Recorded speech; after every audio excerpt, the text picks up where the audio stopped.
will be having sex. I'm not married, I'm not in a relationship, so definitely I will be having sex. Definitely I will be having sex.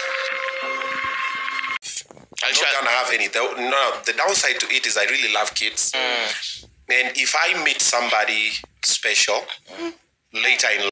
Hi guys, welcome back to my YouTube channel. Thank you guys for always coming back to watch my videos, for always buying data to watch me. I don't take it for granted. My name is Rebecca Kamau and this is my YouTube channel. So in case it's your very first time here, make sure you subscribe, like the video, leave a comment, share the video to many people as you can, hit the notification bell so that anytime I upload, you'll be notified on time. And don't forget to subscribe. Okay, I have a new channel by the name Peter's Family. Go there, check it out, and support, subscribe, load to 1K there. And I'm mmetumwa na Rebecca Kamau. Okay, okay, down to the video of today. So Oga Obinna already confirmed that he is not in a relationship. He is not married to anyone, and so he said of having vasectomy. Before that, they have been talking with the kids. He have been talking with the kids about him having another relationship, and they were like, no dad, we don't want anybody around you, we don't want anyone, we don't want you to get married to anyone. And so hiyo issue imekuwa ikienea sana kwa mtandao, and so Oga Obinna akaweza kuambia wachague, wamwambie exes wenye amekuwa na wao. They counted, they were like 5 exes, and so Laura hako kituruka kadogo aliweza kutoka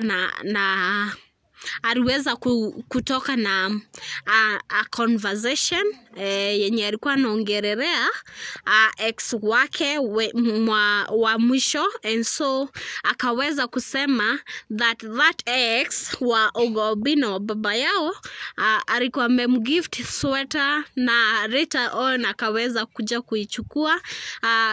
The girl was so emotional on that because kama kawaida, you know, watoto ukiwapea kitu wanapendaga kukaa nayo, so the moment umeichukua unaua roho ya huyo mtoto. So Oga Obinna talked on having a vasectomy. For those who don't know, vasectomy means kutolewa nguvu za uzazi. Alafu vasectomy would be also a good idea. By the way, I'm thinking about it. So this was what I was talking about. Vasectomy, nilikuwa nawaelezea meaning ya vasectomy kama venye umesikia akisema hapo. So vasectomy ina-applyiwa na wanaume, sio wanawake. Okay, hiyo ni ya wanaume, na unaweza unaenda kwa daktari na specialist, si daktari tu hivyo. Okay, ni specialist, na hiyo vasectomy na deal na kungolewa nguvu za kiume ndo usiweze kuzaa tena. So he explained that alikuwa amekuwa na relationship mingi sana na wanawake wengi wamekuwa wakimtumia, wengine they come with a purpose, and most of them wanataka kuzaa na yeye and then ndo wapate mali za Oga Obinna, sawa.